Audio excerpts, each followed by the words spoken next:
Hace 3500 años, Dios escribió con su propio dedo y en tablas de piedra una suprema ley. Si se hubiera obedecido, en el mundo habría felicidad, armonía, paz y prosperidad. Sin embargo, hoy los hombres intentan rechazar esa ley, incluso hasta destruirla. Escuchemos a continuación al pastor Esteban Bor en la presentación titulada Un ataque audaz contra la ley. Padre Celestial, en estos momentos nos acercamos a tu trono a través de la oración para pedir que tu Santo Espíritu abra nuestras mentes y nuestros corazones para que podamos escuchar tu voz y para que podamos obedecerla. Sabemos, Señor, que tú responderás esta oración porque la elevamos a ti con toda sinceridad. En el nombre de Cristo Jesús. Amén. Quisiera invitarles esta noche a abrir sus Biblias conmigo al libro de Ezequiel, el capítulo 28. Y vamos a leer un versículo que ya hemos leído antes. Es más, vamos a repasar esta noche algunas cosas que hemos estudiado en temas anteriores para colocar el marco para el material nuevo que vamos a presentar esta noche. Ezequiel el capítulo 28 y voy a leer el versículo 16. Este versículo está hablando de ese personaje Lucifer que vivía en el cielo en un tiempo y que luego fue lanzado fuera del cielo por pecar en contra de Dios. Ahora quiero leer el versículo 16 y hay una palabrita especial que quiero recalcar. Dice, hablando de este ser, a causa de la multitud de tu contratación, fuiste lleno de iniquidad y ¿qué? Y pecaste. Muy bien. No olviden esa palabra pecaste, porque es una palabra muy importante. Ahora vamos a 1 de Juan, el capítulo 3. Primero de San Juan, el capítulo 3, y vamos a leer el versículo 8. Primero de Juan 3 y el versículo 8. Está hablando de este mismo personaje, del diablo. Dice allí, en Primero de Juan 3 y el versículo 8, el que hace pecado es del diablo, porque el diablo peca ¿desde cuándo? Desde el principio. Ahora noten, en Ezequiel 28:16 dice que Lucifer, que luego llegó a ser Satanás, pecó ¿a dónde? En el cielo. Aquí dice que el diablo pecó desde el principio. Ahora, vamos a hacernos la pregunta, ¿qué es el pecado? Vamos allí mismo a 1 de Juan 3 y vamos a leer el versículo 4. Cualquiera que hace pecado traspasa también la ley, pues el pecado es transgresión de la ley. ¿Qué es el pecado? ¿Qué significa la palabra transgresión? Significa quebrantar la ley. Ahora escuchen lo que voy a decir. Si el pecado es transgresión de la ley y el diablo pecó ¿en el cielo existía la ley? ¿Están entendiendo el punto que estoy diciendo? Si dice aquí que el diablo peca desde el principio, no desde el Sinaí, cuando Dios dio los 10 mandamientos, dice que el diablo peca desde el principio y el pecado es transgresión de la ley, ¿tiene que haber existido la ley en el principio? Claro que sí. Muchas personas creen que la ley de Dios comenzó cuando Dios la habló al pueblo en el monte Sinaí en los días de Moisés y de Israel. Pero en Ezequiel 28:16, al igual que en 1 de Juan 3, 4 y 8, nos dice que el pecado se originó en el cielo y el pecado es quebrantar la ley, tiene que haber existido la ley. El pecado viene desde el principio, lo cual significa que la ley tiene que haber existido en el principio porque el pecado es transgresión de la ley. Ahora vamos a Génesis, el capítulo 2, y vamos a leer el versículo 15 hasta el versículo 17. Génesis 2 y el versículo 15 hasta el versículo 17. Dice, tomó pues Jehová Dios al hombre y le puso en el huerto de Edén para que lo labrara y lo guardase. Y mandó Jehová Dios al hombre diciendo, de todo árbol del huerto comerás, mas del árbol de la ciencia del bien y del mal no comerás de él, porque el día que de él comieres, morirás. ¿Era este un mandamiento de Dios? ¿Mandó Dios esto? ¿Recuerdan que hemos estudiado que en este mandamiento se encontraban encerrados todos los principios de los 10 mandamientos? Porque cuando Eva comió del árbol, robó lo que no le pertenecía, codició el fruto, quiso hacerse Dios, habló falso testimonio contra Dios, es decir, quebrantó todos los principios de la ley de Dios. Es decir, tenemos aquí Dios dando una ley. Ahora, ¿qué dijo Dios que iba a suceder si ellos quebrantaban esa ley? Vamos a Romanos el capítulo 5. Vamos a ver cómo se llama lo que ellos hicieron cuando quebrantaron esa ley. Romanos 5 y el versículo 12. Romanos 5 y el versículo 12. Dice, de consiguiente, vino la reconciliación por uno, así como el pecado entró en el mundo por un hombre. ¿Qué fue lo que entró? El pecado. ¿Y cuál es ese hombre? Adán. Entonces yo pregunto, ¿Adán pecó? ¿Pero qué es pecado? Transgresión de la ley. ¿Tiene que haber existido entonces la ley cuando Adán pecó? ¿Me están entendiendo o no? Claro que sí. Es decir, Dios tenía la ley, le dijo, obedezcan mi ley. Adán y Eva desobedecieron la ley, y aquí dice que como resultado entró ¿qué cosa? El pecado. ¿Pero qué entra como resultado del pecado? Volvamos otra vez aquí al versículo 12. Dice, de consiguiente vino la reconciliación por uno, así como el pecado entró en el mundo por un hombre, y por el pecado, ¿qué cosa? La muerte. Volvamos a Génesis 3. Génesis el capítulo 3. Y vamos a leer el versículo 19. Génesis 3 y el versículo 19. Esto es después que Adán y Eva comieron del árbol. Ahora noten lo que les va a decir Dios.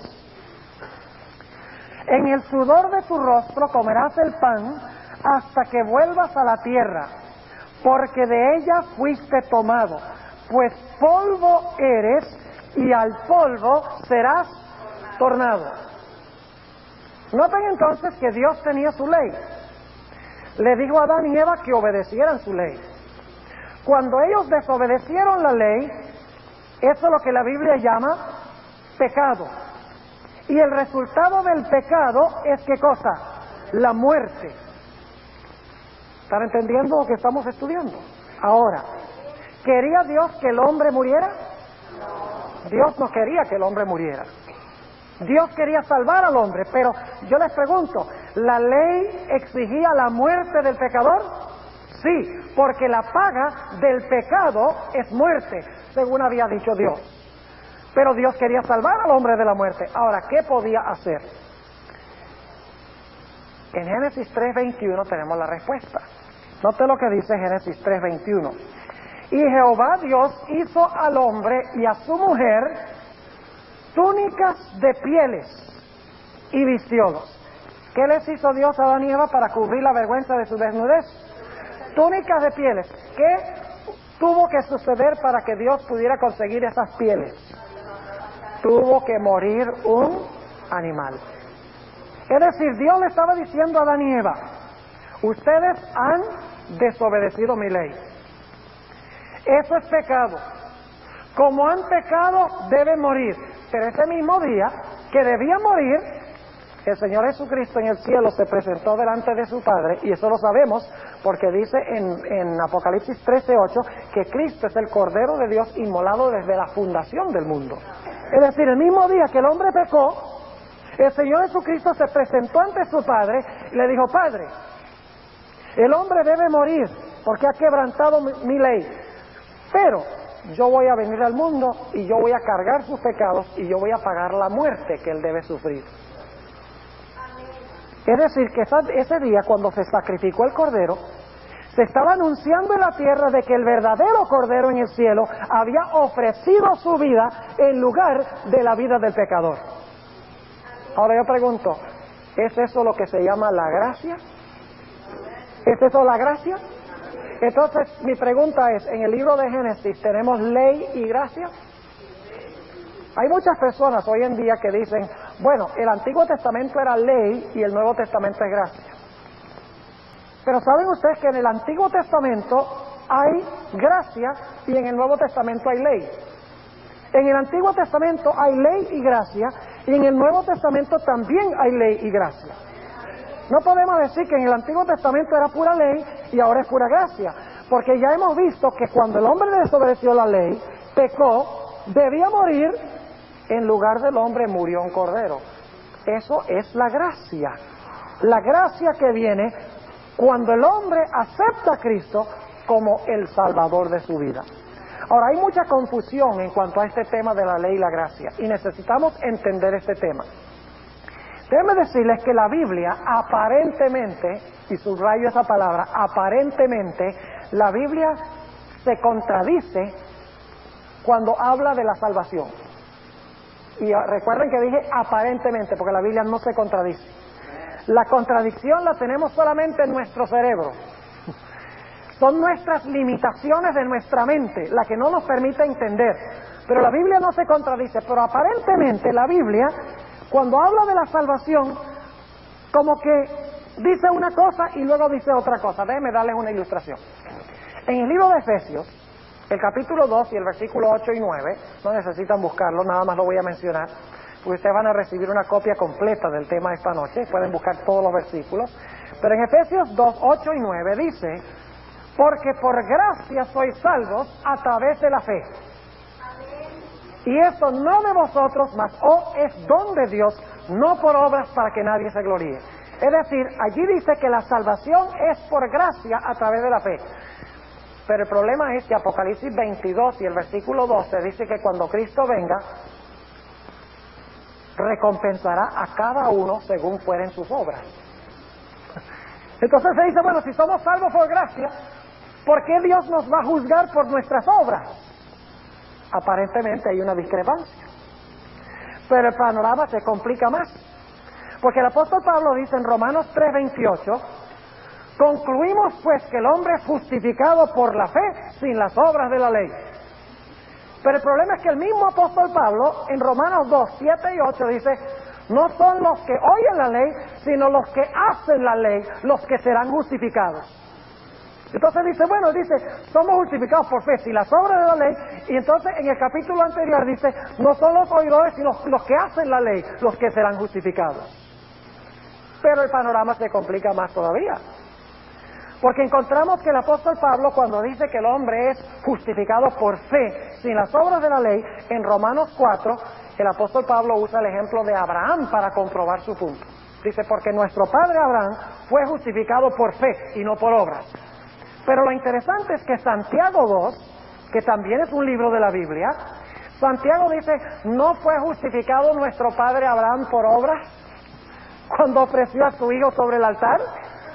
Entonces nos preguntamos, bueno, ¿qué es lo que está pasando aquí? Salvos por gracia, juzgados por obras. Justificados por fe, pero los hacedores de las obras son los que son justificados. ¿Qué es lo que está sucediendo aquí? El apóstol Pablo dice justificados por fe y mire, Abraham es el ejemplo. Santiago dice justificados por obras y mire, Abraham es el ejemplo. La Biblia no se contradice en este particular. Lo que pasa es que nosotros tenemos que entender la relación correcta entre la gracia y las obras, entre la ley y la gracia. Hay que entender correctamente la relación que existe entre estas cosas. Ahora, lo primero que yo quiero que nosotros notemos es quién fue el que habló la ley. Ahora, nosotros sabemos que la Biblia dice que Jehová fue el que habló los 10 mandamientos. Pero ustedes saben que la Biblia enseña de que Dios es un Dios trino, Padre, Hijo y Espíritu Santo. Inmediatamente nos preguntamos, ¿quién de los 3 miembros de la Trinidad fue el que habló los 10 mandamientos, que es la ley de Dios? Tal vez les sorprenda, pero en realidad el individuo que habló los 10 mandamientos fue Cristo. Y ya lo hemos estudiado antes, así que nada más voy a repasar los detalles ahora. Ustedes recuerdan en Éxodo, el capítulo 3, que Jehová se apareció en la zarza que ardía, que no se consumía. Y dijo, ahí en Éxodo 3, 5 al 8, yo soy el Dios de Abraham, Isaac y Jacob, y yo he venido para librar a mi pueblo de Egipto. Pero en Éxodo 20, a donde se encuentran los 10 mandamientos, Éxodo 21, la persona que está hablando dice, yo soy Jehová tu Dios que te sacó de la tierra de Egipto, de casa de servidumbre. Es decir, en Éxodo 3 no los ha sacado todavía y dice, yo he descendido y los voy a sacar. En Éxodo 20, donde están los 10 mandamientos, dice, yo fui el que los saqué. Entonces, ¿la persona en la zarza ardiente es la misma que dio los 10 mandamientos? Claro que sí. Ahora, en Éxodo 3, Moisés le dice a Dios, bueno, cuando yo vaya al pueblo y me pregunten quién me envió, ¿qué les voy a decir? Y Jehová le dice, diles que yo soy que ha enviado. Ahora, más adelante, en Juan 8:58, el Señor Jesucristo, hablando con los judíos, dice, de cierto os digo, antes que Abraham fuese, yo soy. Y los judíos entendieron bien lo que Jesús estaba diciendo, porque dice en el versículo 59 que recogieron piedras para tirárselas, porque siendo hombre había dicho que era Dios. Ahora Jesús tenía derecho de decir que era Dios, porque no solamente era hombre, sino también Dios. Pero el punto principal es, hermanos y hermanas, visitas, que el que habló los 10 mandamientos fue Jesús, el yo soy de la Sagrada Escritura. Ahora yo pregunto, ¿quién fue el que escribió los 10 mandamientos? Bueno, necesitamos dejar que la Biblia nos lo diga. Vamos a Éxodo 31. Éxodo, el capítulo 31. Ahora déjenme preguntarles, si Jesús habló los 10 mandamientos son la ley ¿de quién? Si Cristo habló los 10 mandamientos son la ley ¿de quién? De los judíos. De Moisés. ¿De quién? Si Cristo los habló, son la ley de Cristo. ¿No es cierto? Y Cristo es Dios, lógicamente. Ahora, quiero que noten quién escribió los 10 mandamientos. Porque Jesús los habló, pero otro miembro de la Trinidad los escribió. Noten Éxodo 31, 18. Hablando de los 10 mandamientos, dice, y dio a Moisés, como acabó de hablar con él en el monte de Sinaí, 2 tablas del testimonio, tablas de piedra, escritas con el dedo de Moisés. Ah, muy bien, ustedes tienen sus Biblias y están leyendo, magnífico. Dice, tablas de piedra escritas con el dedo ¿de quién? De Dios. Ahora, ¿qué es el dedo de Dios? Vamos al Nuevo Testamento, al Evangelio según San Mateo, el capítulo 12, y quiero que metan un dedo allí en el capítulo 12 de Mateo, y luego vamos a Lucas 11:20. Vamos a Lucas 11 y el versículo 20, y vamos a compararlo con Mateo 12:28. Vamos a leer primero Mateo 12 y el versículo 28. Jesús está hablando aquí de la forma como Él echa demonios y con qué poder echa demonios. Dice allí Jesús, y si por el Espíritu de Dios yo echo fuera los demonios, ciertamente ha llegado a vosotros el reino de Dios. ¿Cómo echaba Jesús los demonios? ¿Por medio de qué? Del Espíritu de Dios echaba demonios. Ahora noten Lucas 11:20. Dice Jesús, mas si por el dedo de Dios echo yo fuera los demonios, cierto, el reino de Dios ha llegado a vosotros. Jesús echaba los demonios por el Espíritu de Dios.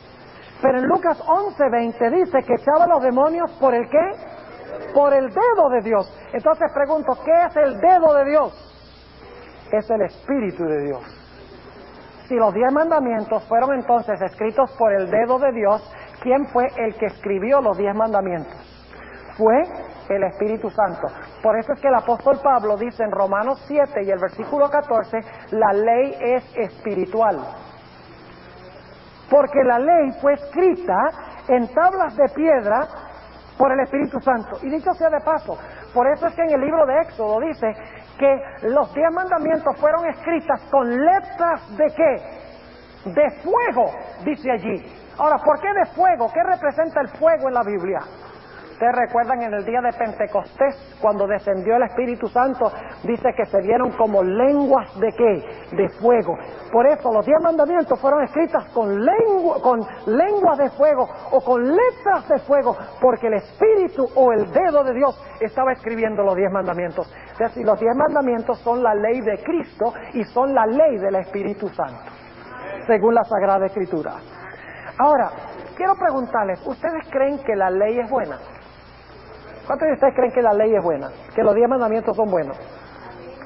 El apóstol Pablo lo dice. Dice en Romanos 7 y el versículo 12, la ley es santa y el mandamiento santo, justo y bueno. La ley es buena. ¿Cuántos de ustedes creen que el mandamiento que dice no hurtarás es un buen mandamiento? ¿Creen que es bueno? ¿Sí? ¿O les gustaría que no hubiera ese mandamiento? Estaría en peligro la propiedad de todo el mundo. ¿Cuánto les parece el mandamiento bueno que dice no cometerás adulterio? Si no tuviéramos ese mandamiento, las esposas estarían todas en peligro. ¿Cuánto les parece bueno el mandamiento que dice no matarás? Dios dio ese mandamiento como algo bueno para protegernos y bendecirnos. ¿Cuántos creen que el mandamiento que dice honra a tu padre y a tu madre es un buen mandamiento? Es un buen mandamiento, ¿verdad, padres? Ojalá se siguiera hoy en día, ¿verdad? ¿Cuántos creen que el mandamiento que dice no chismearás, no dice eso? Dice no hablarás falso testimonio contra tu prójimo. ¿Cuántos creen que ese mandamiento es bueno? Ah, los mandamientos entonces ¿son qué? Los mandamientos son buenos. Es más, los 10 mandamientos definen todo lo que es bueno. Los 10 mandamientos son una transcripción o un reflejo, una copia del carácter de Dios. Esta noche cuando ustedes salgan van a recibir una hoja a donde se compara Dios y su ley. Y van a encontrar que los mismos rasgos de carácter que tiene Dios son las características que tiene la ley. Porque la ley es un reflejo de cómo es Dios. Nos define todo lo bueno en cuanto a Dios. ¿Qué significa una sociedad buena? La ley tiene que ver con relaciones entre una persona y otra. Describe relaciones ideales, perfectas, buenas, santas, ideales entre personas y entre personas y Dios. Es decir, la ley es buena según el apóstol Pablo. ¿Cuántos de ustedes han comprado alguna vez un automóvil nuevo, un carro nuevo? ¿Han comprado un carro nuevo? ¿Se han dado cuenta que en la guantera hay un librito que se llama Manual del Dueño? ¿Cuántos de ustedes creen que ese manual es bueno? Pero tiene muchas leyes y reglas, ese manual, ¿cierto? Y dice, pero a mí no me gusta seguir esas reglas. Que tengo que echar la gasolina aquí, ¿qué tal si yo quiero echar arena en vez de gasolina? ¿Lo puede hacer? Claro que lo puede hacer, pero también puede pagar al mecánico. Dice, aquí dice echar agua. No, yo no voy a echar agua, ahí voy a echar gasolina. ¿Qué le parece? ¿Ese manual es bueno? Pero ese manual prohíbe ciertas cosas. Dice que algunas cosas no son buenas. Claro que sí. Y dice que es bueno para el carro. ¿Qué clase de gasolina? ¿Qué clase de aceite? ¿A dónde echarlo? ¿Dice todo eso? Claro que sí. Es decir, las reglas o las leyes son buenas. Quiero preguntarles, ¿cuántos de ustedes creen que los semáforos o las luces del tráfico son buenas? A veces cuando yo agarro una en rojo no estoy tan seguro que son buenas. Pero déjeme decirle, si no hubiera, rapidito sabría yo que son buenas. ¿Qué sería Fresno si no hubiera luces de tráfico? Sería un desastre. Y habría montones de muertos y de heridos. Es decir, el propósito de los semáforos, de las luces, es proteger la vida de la gente. Es traer bendición y proteger a los ciudadanos.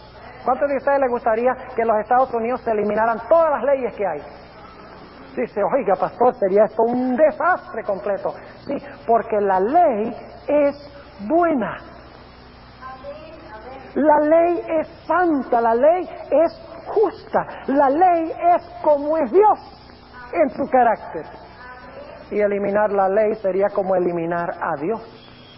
Porque lo que la Biblia dice de la ley, lo dice también de Dios. Si ustedes leen en Deuteronomio 6:24, dice que Dios dio los 10 mandamientos para el bien del pueblo de Israel, para su gozo y para su felicidad. Ahora necesitamos recordar que aunque la ley es buena, cuando una persona desobedece la ley, inmediatamente la ley detecta ese pecado. Lo consigue, lo halla. Y no estoy hablando solamente de pecados externos, de malas acciones. Cuando yo peco en mis pensamientos y en mis sentimientos, en mi corazón, inmediatamente la ley se mete y dice, ajá, te descubrí. Porque el propósito de la ley es mostrar qué es bueno y al mismo tiempo desenmascarar el mal. Note lo que dice Romanos, el capítulo 3 y el versículo 20 sobre este punto. Romanos, el capítulo 3 y el versículo 20. Dice lo siguiente: porque por las obras de la ley ninguna carne se justificará delante de él, porque por la ley es el conocimiento del pecado. Es decir, por medio de la ley yo conozco ¿qué cosa? El pecado. Es decir, si no hubiera ley, yo no sabría que existe ¿qué? El pecado. Noten también Romanos 7 y el versículo 7. Romanos el capítulo 7 y el versículo 7. El apóstol Pablo dice, ¿qué pues diremos? ¿La ley es pecado? En ninguna manera, responde Pablo. Empero yo no conocí el pecado, sino por la ¿qué? Por la ley, porque tampoco conociera la concupiscencia, es decir, la codicia, si la ley no dijera no codiciarás. Lo que está diciendo es que si no hubiera una ley que dice no codiciarás, yo no sabría que la codicia es mala. Es decir, el propósito de la ley es revelar lo que es perfecto y bueno, pero lo que no está en armonía con la ley lo detecta y lo consigue y lo busca y dice, ajá, estás haciendo mal. Y dicho sea de paso, la ley no solamente busca las acciones externas, sino las intenciones del corazón. Por eso el Señor Jesucristo dijo, habéis oído en el antaño, no cometeréis adulterio, mas yo os digo que cualquiera que mira a una mujer para codiciarla, ya adulteró en su corazón. Jesús fue mucho más allá de la letra de la ley. La hizo más exigente. Algunos dicen que Cristo eliminó la ley. ¿Qué va? En vez de eliminarla, la hizo más exigente. Porque la llevó no solo a las acciones, sino a las intenciones del corazón. Jesús dice, habéis oído en el antaño, no matarás. Pero yo os digo que cualquiera que se enoja con su hermano, ya cometió asesinato en su corazón. Es decir, Jesús hizo mucho más exigente la ley. Lleva la ley hasta los sentimientos y hasta las emociones del corazón. Así que la ley, según la Biblia, detecta el pecado. Y cuando la ley detecta el pecado, la ley dice, págame. Págame. Tú violaste mis principios, págame. Dicho sea de paso, la ley no tiene misericordia.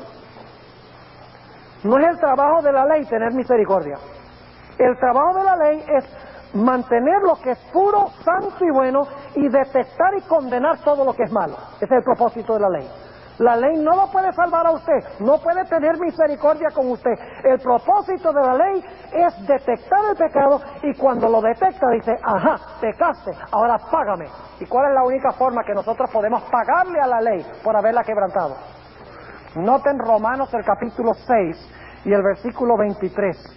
Romanos el capítulo 6 y el versículo 23 nos dice cuál es la única forma en que yo puedo pagarle a la ley por lo que yo he hecho en violación de sus principios. Romanos el capítulo 6 y el versículo 23 dice, porque la paga del pecado es ¿qué cosa? Es muerte. Es decir, la ley que es santa y buena, cuando hay alguien que hace algo que no es santo y bueno, dice, te descubrí. Quebrantaste mis principios. Ahora, como quebrantaste mis principios, necesitas ¿qué cosa? Necesitas morir, pagar con tu muerte. Déjeme preguntarle, ¿la ley es mala porque exige la muerte? ¿Ustedes creen que la ley es mala porque exige la muerte? ¿Dónde está el problema? ¿Con la ley o con el pecado? Algunos dicen, me deshago de la ley y problema resuelto. No, porque el problema no es con la ley. El problema es con ¿qué cosa? Con el pecado. ¿Qué es lo que hay que arreglar? ¿La ley o el pecador? Hay que arreglar al pecador, ¿verdad? Y entonces cuando la ley dice, detecté tu pecado y ahora tienes que pagarme con la muerte, ahora yo digo, pero yo no quiero morir. ¿Cómo me puedo salvar? Y le digo a la ley, ¿cómo me puedo salvar? Dice, ese no es mi problema. ¿Cómo tú te vas a salvar? Ese no es mi problema. Yo sencillamente digo lo que es bueno y exijo que se haga el bien, y si no se hace, mi función es decirte que tienes que morir. Ah, pero la ley entonces me dice, pero sabes que aunque yo no te puedo perdonar, yo no te puedo tener misericordia ni gracia, ni te puedo perdonar tu pecado. Dice, hay uno que sí lo puede hacer. Y entonces la ley me dice, yo no puedo, pero hay uno que sí puede. ¿Recuerdan lo que leímos de Génesis al comienzo? Que Adán y Eva quebrantaron la ley, pecaron, e inmediatamente se pronunció que iban a morir. Dios había dicho ese mismo día que iban a morir, pero después de decirles que iban a morir, se ofreció un ¿qué? Se ofreció un cordero. Es decir, la ley dijo, estás condenado a muerte, pero entonces a través del sacrificio Jesús dice, sí, pero si tú me aceptas a mí, el pecado tuyo yo lo pago. Es decir, la ley nos dirige ¿a quién? A Jesús. Por eso dice en Gálatas, el capítulo 3 y el versículo 24, que la ley es nuestro ayo para conducirnos ¿a quién? Para conducirnos a Jesús. Ahora déjenme ilustrar el punto para que lo puedan entender. Cuando yo estaba estudiando en el seminario en el estado de Michigan, hace algunos años, yo trabajaba en una fábrica de muebles. ¿Sabe? Cuando uno está estudiando tiene que trabajar en lo que sea. Yo tenía 3 trabajos. Trabajaba limpiando una iglesia y trabajaba con un camión de mudanza de la universidad. Y entonces en los otros ratos trabajaba en una fábrica de muebles y mi trabajito era limpiar la chimenea todas las noches después que terminaban, porque echaban pintura así de spray. Y entonces había un abanico que llevaba el exceso del spray y lo depositaba mucho de esa pintura en forma de polvo en las paredes de la chimenea. Entonces mi trabajo era ir con una espátula y quitar toda esa pintura que se había acumulado.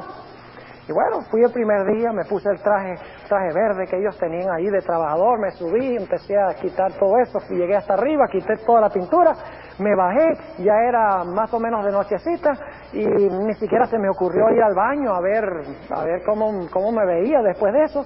Y bueno, me fui para mi casa, hay varias cuadras caminando, y cuando llegué a la casa y toqué la puerta, mi esposa abrió la puerta y cuando me vio casi le da un ataque al corazón, casi le da un infarto. ¿Qué te pasó? Y yo digo, ¿cómo que qué me pasó? Dice, ¿no te has mirado en un espejo? Yo dije, bueno, pues no he mirado en un espejo. Entonces enseguida fui al baño y me miré en el espejo.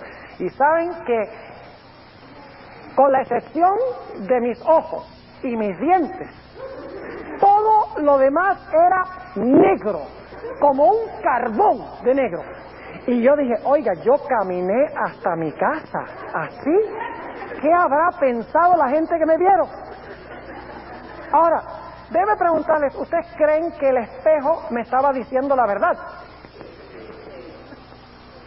¿Ustedes creen que el espejo me estaba haciendo un favor? ¿Creen que el espejo me estaba haciendo un favor? ¿Cuántos de ustedes creen que por la mañana el espejo les hace un favor? Les hace un favor, ¿verdad? ¿Por qué? Porque si ustedes no miran en el espejo, salen a la calle. ¡Qué vergüenza!, ¿verdad? Pero cuando miran en el espejo les dice la verdad, ¿sí o no? Sí les dice la verdad. Entonces yo sé cuál es la solución al problema. Cuando usted se levanta por la mañana, está todo despeinado y así con la cara toda grasosa en estos veranos que hacen aquí de 110 grados. Tiene la cara toda engrasada allí, se levantan y miran en el espejo y el espejo le dice, mira, estás sucio, estás todo grasoso, todo despeinado, anda, peínate. Le digo al espejo mentiroso. Y busco un bate de béisbol y digo, te arreglo a ti, ¡pum!, y rompo el espejo. Problema resuelto, ¿verdad? No, porque el problema no es con el espejo, el problema es conmigo. Dice en Santiago 1, 23 al 25 que la ley de Dios es un espejo. Y cuando yo me miro en el espejo, que es bueno, que es hermoso y bello, la ley me dice, tú necesitas arreglo. Estás mal. Estás sucio. ¿Ustedes creen que la ley me está haciendo un favor? Escuchen bien lo que voy a decir. Si usted se deshace de la ley, usted también se deshace de la necesidad de Cristo. Porque la ley me muestra mi pecado, y cuando me muestra mi pecado es que yo siento la necesidad de que Cristo me arregle el problema. Pero si usted se deshace de la ley, no va a ver su pecado. Y si no ve su pecado, no va a sentir la necesidad de Cristo. ¿Me están entendiendo lo que estoy diciendo? Porque muchos cristianos dicen, no, eso es la ley, los 10 mandamientos, eso fue clavado en la cruz. Cuando el Señor Jesucristo murió, ya no más ley. Pero el problema que tenía el hombre no era con la ley, porque la ley es buena. El problema que tenía era con el pecado. Cristo no vino a morir por la ley, Cristo vino a morir por el pecado. Cristo no vino a quitar la ley, Cristo vino a quitar el pecado. Decir que Cristo se deshace de la ley es como decir que yo me deshago del espejo. El espejo no me puede limpiar, pero sí me muestra que necesito limpieza. Pero si no tengo espejo, no voy a ir al agua ni al jabón. Es decir, el espejo me dice, tú necesitas agua y jabón, y entonces yo voy al jabón y a usar el jabón y el agua. Asimismo la ley me dice, tú estás sucio, tú necesitas arreglo, ve al jabón y el agua, ve a Cristo para que te limpie de toda tu maldad. La ley me manda ¿a quién? Me manda a Jesús, para que Jesús me limpie y me purifique de mis pecados. Supongamos que voy a un hospital para hacerme unos rayos X. Y entro allá a la máquina de rayos X y me hacen el rayos X de pulmones y descubren que tengo tuberculosis. ¿Creen ustedes que esa máquina me está haciendo un favor? ¿Cuántos creen que la máquina me está haciendo un favor? ¿O prefieren que la máquina diga, tú no tienes ningún tuberculosis, no te preocupes? ¿Ah?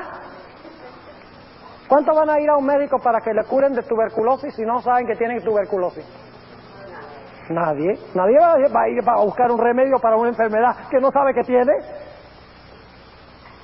¿Me están entendiendo? Pero cuando los rayos X me dicen que tengo tuberculosis, ¿qué hago yo? Yo digo, a mí no me gusta esa máquina. ¡Qué máquina atrevida! Diciéndome que tengo tuberculosis. ¿Así reaccionamos? ¡No! Digo, gracias al Señor por la máquina de rayos X. Porque ahora sé que tengo la enfermedad. Y entonces ahora voy a visitar un médico para que me recete un remedio. La ley de Dios es como la máquina de rayos X. Detecta, busca, consigue el cáncer del pecado, afuera y por dentro. Y lo revela, lo trae a la luz. Y dice, mira, tú tienes un problema. Tú tienes una enfermedad mortal que si no buscas a alguien que te lo cure, te vas a morir. Y entonces yo digo, ¿y qué puedo hacer? Él dice, bueno, el papel mío no es curar esa enfermedad, pero hay un médico que te lo puede curar, ve allá. Y entonces los rayos X me mandan al médico. Asimismo, la ley me manda ¿a quién? La ley me manda a Jesús. Cuando veo que tengo tuberculosis del pecado en mi ser, la ley me dice, mira, tienes tuberculosis. Y por lo tanto me manda a Jesús para que Jesús me cure del pecado. Pero si yo no tengo la ley para mostrarme mi enfermedad, yo no voy a sentir ninguna necesidad de Jesús. Y por eso es que el diablo se las ha arreglado para tratar de eliminar la ley, para tratar de deshacerse de la ley aún entre los cristianos. Yo he escuchado a ministros cristianos decir, este mundo sí está malo.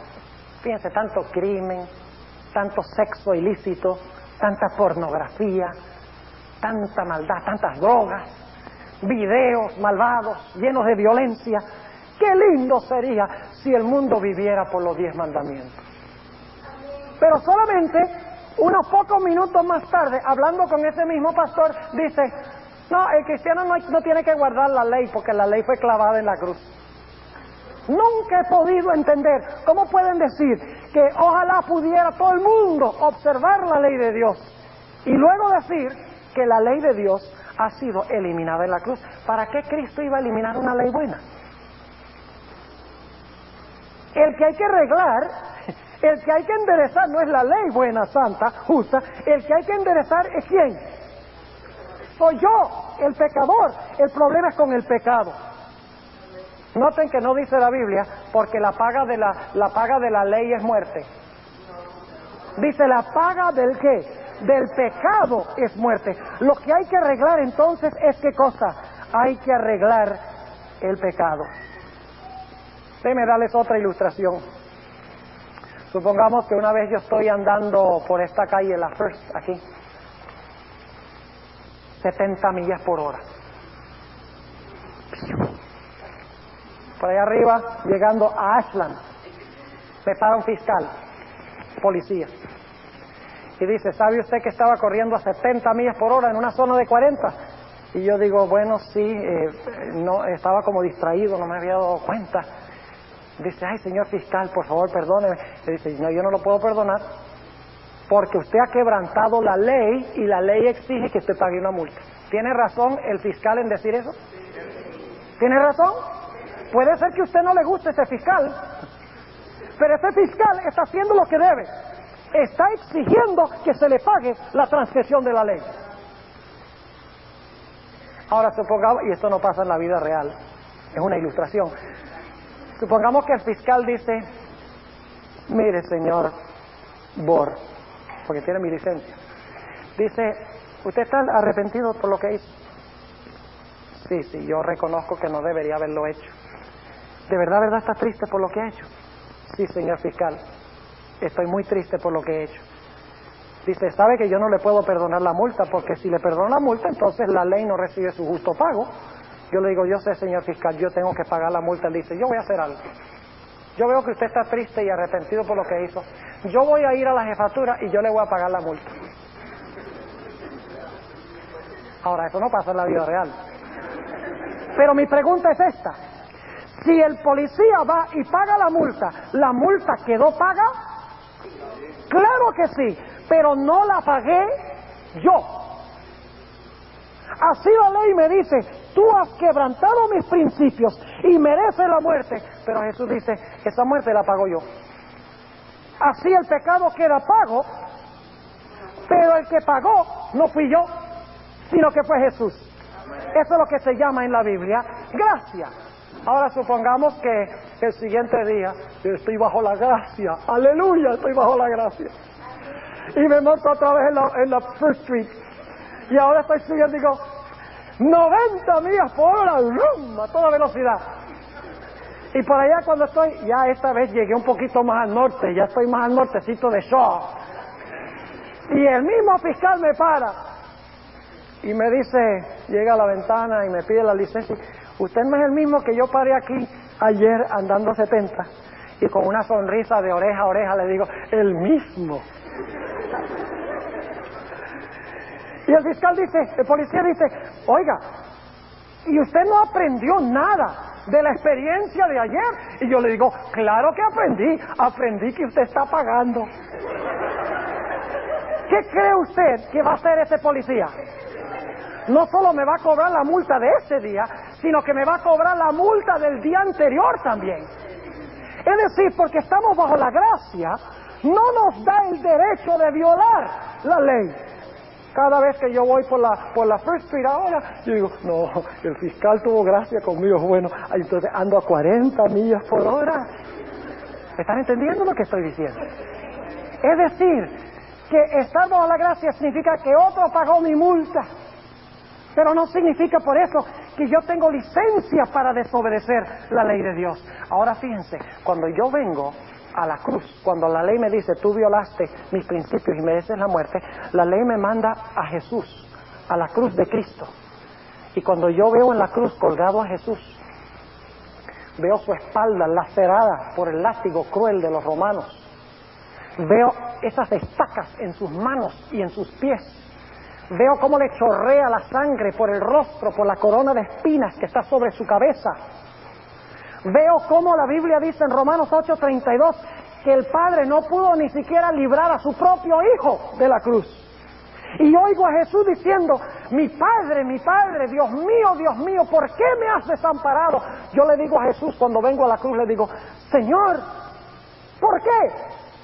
¿Por qué esto? Y Jesús dice, la paga del pecado es muerte. ¿Creen ustedes que cuando yo veo eso yo voy a querer seguir pecando? ¿Creen ustedes que yo voy a odiar el pecado ahora? Claro, cuando yo veo, hermanos y hermanas, visitas, lo que hizo el pecado con mi querido Jesús, yo no voy a querer más nada con el pecado. ¿Saben por qué pecamos tanto? Porque quitamos nuestros ojos de la cruz. Porque quitamos nuestros ojos de Jesús, porque no recordamos cuánto costó el pecado al unigénito Hijo de Dios. Porque no vemos el sufrimiento que aún el pecado le causa a Jesús en el cielo. Hoy en día, cuando nosotros pecamos, cuando yo veo el sufrimiento que causa el pecado a Dios, cuando veo el sufrimiento que le causa a mis semejantes, yo no voy a querer más nada que ver con el pecado. Ahora fíjense que cuando yo vengo a la cruz y he pecado, el Señor Jesucristo me dice: hijo, yo te perdono. Hija, yo te perdono porque tú me has aceptado. Es decir, mi muerte está en lugar de tu muerte. Y yo te doy mi vida en lugar de tu vida pecaminosa. Y Él me acepta y me reconoce como si nunca hubiera pecado. Gloria a Dios. Pero hace más. Muchos cristianos se conforman nada más con el perdón. Dicen: el Señor me perdonó y ya yo no tengo que preocuparme, yo puedo seguir viviendo como siempre he vivido. Pero cuando yo vengo a la cruz, el Señor Jesucristo no solamente me perdona el pecado, no solamente limpia mi ser, limpia mi corazón, sino que la Biblia dice que Él ahora toma su ley y la escribe en mi corazón.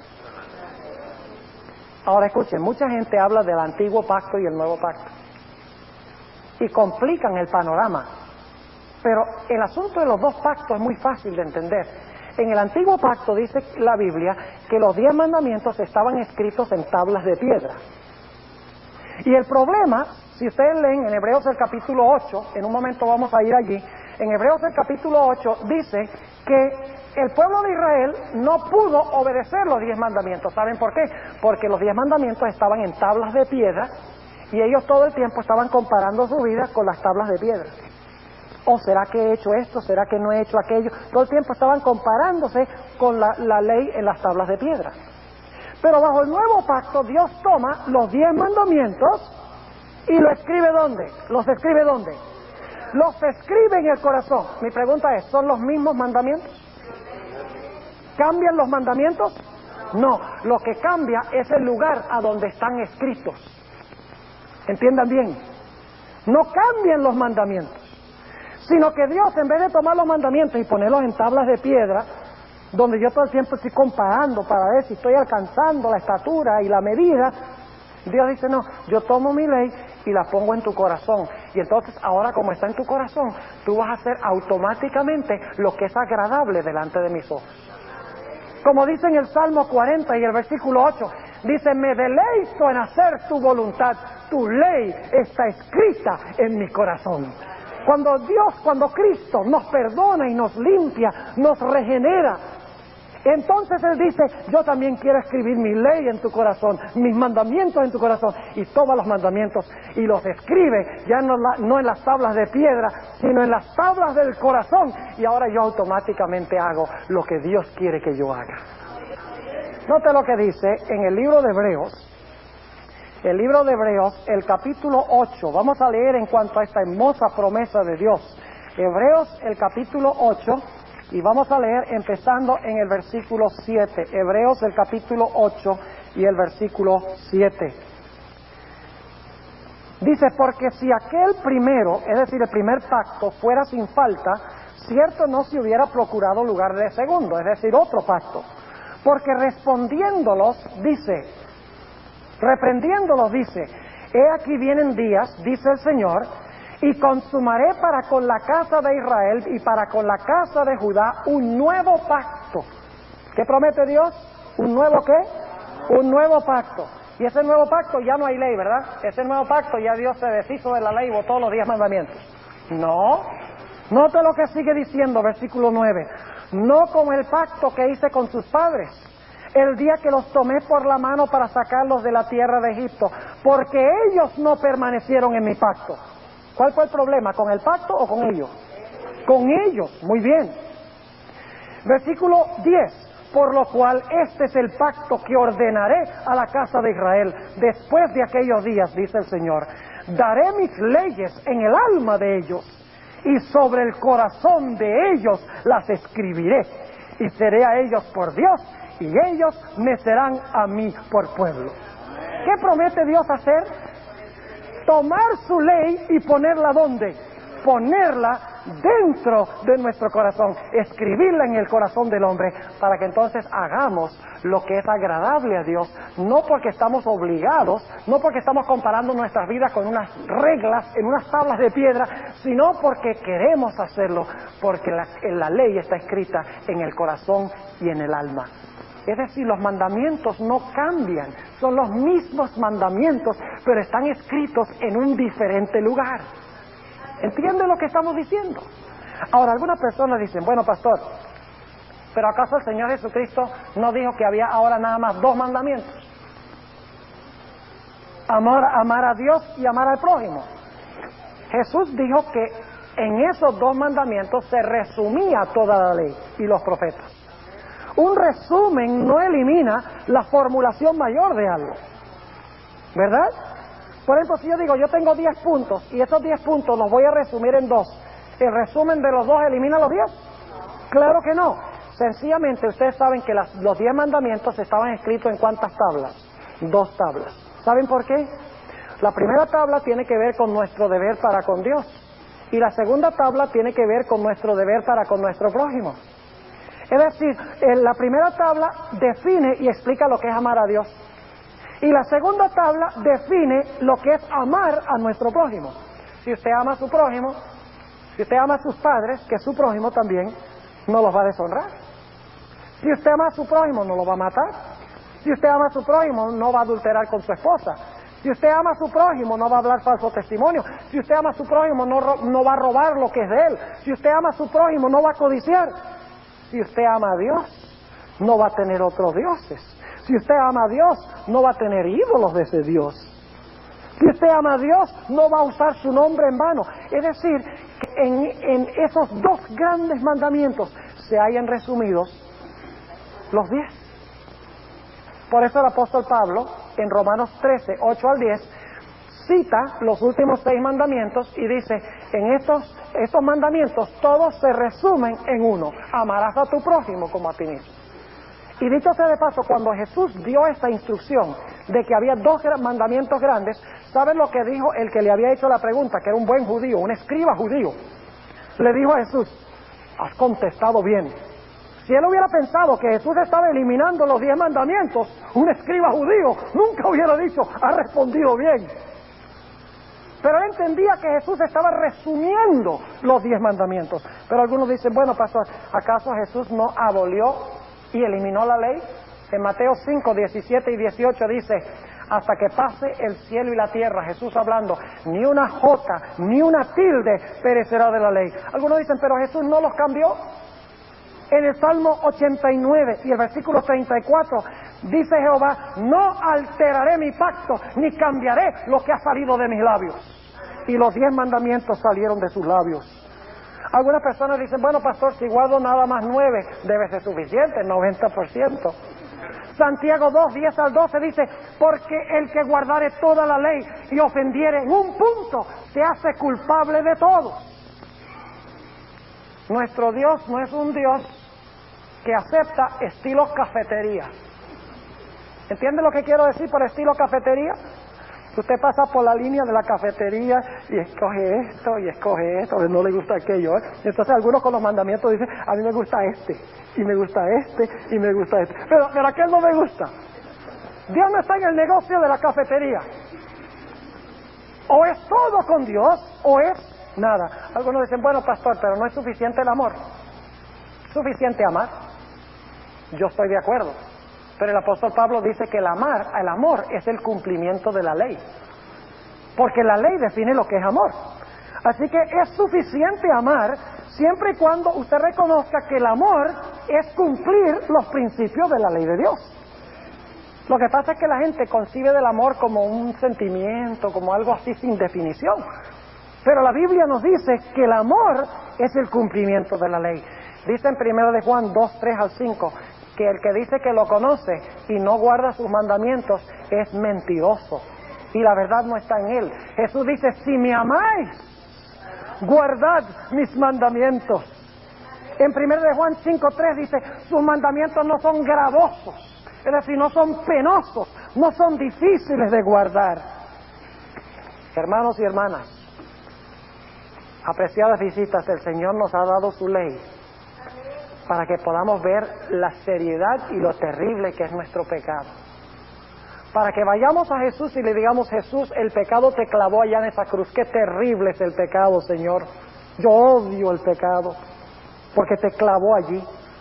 Yo no quiero nada más que ver con el pecado. Sí, perdóname, Señor. Y el Señor Jesucristo quita los pecados. Dice que nos limpia de toda maldad. Nos perdona los pecados, nos los quita. Y luego dice, pero hago más. No solamente te quito tus pecados, no solamente te perdono. Dice, ahora tomo mi ley y la pongo en tu corazón. Para que ahora guardes mi ley porque te deleitas, porque me amas tanto. Quiero preguntar en esta noche, ¿desean ustedes que Jesús perdone sus pecados y que escriba su ley en su corazón? ¿Ese es el deseo? Si es su deseo, levanten la mano.